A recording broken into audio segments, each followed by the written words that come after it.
Trump also said that if transgender competitors try and travel to the Olympics, which are in Los Angeles coming up, that their visas won't be issued because they'll be lying on their forms about their gender.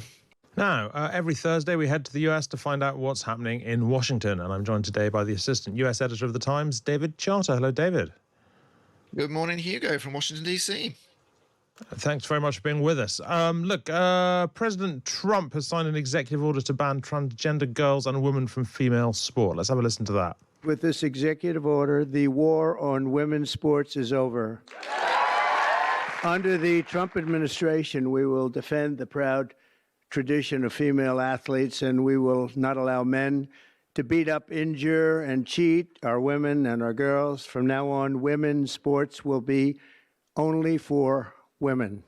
David, is there any precedent for a president involving themselves in sports in any way? I don't know, Hugo, because this was such a big issue in the campaign that transgender is credited by the Republican Party with being one of the key motivators for people even switching from the Democrat Party to vote for them. You may remember that one of the most successful adverts for Trump online was this Kamala is for they, them, President Trump is for you. And that went viral and I think got the most hits of any online advert during the entire campaign. And it's been a big feature of Trump's speeches has been when he mimics the transgender female swimmer zooming past the girls in the pool, or the transgender weightlifter easily lifting tens of pounds more than the female weightlifters. And this is always a major feature of his speeches. And it's not. I should say that you talk about him intervening in sports, but there have been several transgender presidential orders already, including a review of transgender members' recruitment in the military, because the American military is so large, like up to 2 million people.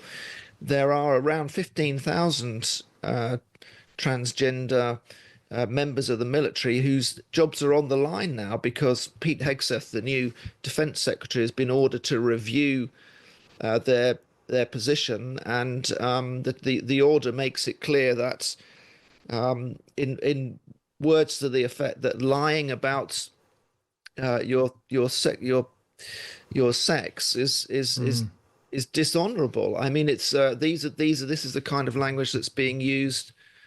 Yeah, sure. I mean, that language for you actually, but it's at the moment in these and in a series of orders. In this particular one, then, what happens if schools don't comply with this? So what Trump can do is try and withhold federal funding from schools. The schooling is largely run and funded by the states, and Trump is preparing another order actually to dismantle the Federal Department of Education. It's another thing they've got in their sights. So that would reduce his potential for recriminations and punishments to schools that don't follow. But of course, this order gives legal backing to any parents who would want of girls who don't want transgender girls competing alongside their daughters to bring court cases for a ban. No, you mentioned, I mean, the military ban, how that affects an awful lot of people. I'm seeing that the president of the National Collegiate Athletics Association told Congress in December that he was aware of fewer than 10 transgender athletes among more than 500,000 students competing across the US. So it makes it sound like this one might not have quite the same sort of real-world impact. It's more of a kind of a political tool. Yeah, but we're going to see a lot more of it because Trump also said that if transgender competitors try and travel to the Olympics, which are in Los Angeles coming up, that their visas won't be issued because they'll be lying on their forms about their gender. Right, sure. So yeah, so there will be real ramifications from this. Let's talk about the UK's new ambassador to Washington, who touched down yesterday. That is, of course, our very own Peter Mandelson. In his first interview since starting the job of ambassador, he told the FT that he's going to be fine staying out of the limelight, but if they'd wanted somebody completely anodyne who wasn't going to be involved in anything they said, they would have chosen somebody else for the role. What reception has he had in Washington so far? He hasn't had a reception yet, Hugo. He only arrived last night. I didn't mean an actual drinks reception. But he's got a really hard act to follow. That's one thing to say, because Dame Karen Pierce, I went to one of her several leaving parties last week, and every single American, from the baseball commissioner through to members of Congress, could not sing her praise high enough. She's really charmed Washington, D.C. in her 5 years or so here. And of course, she did want to stay a little bit longer. And Washington would have been amenable to that because she's made many friends and has pulled off that trick of being able to get along with both sides of the aisle in a very polarized environment.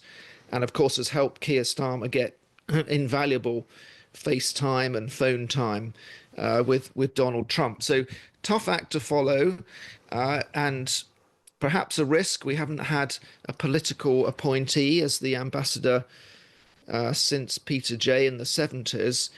And as a diplomat's told me, of course, the risk is that a civil servant does not have the same track record of political actions that a politician does. It stands to reason. But Peter Mandelson has positions, and of course he felt he had to give an interview to Fox News last week, just reining back on previous criticism of Donald Trump, to make sure the White House got the message that he was no longer considering him a danger to Western society. Yeah, indeed. Look, thank you very much indeed, David Charter. David is, of course, the assistant US editor of The Times. Thank you very much indeed, David.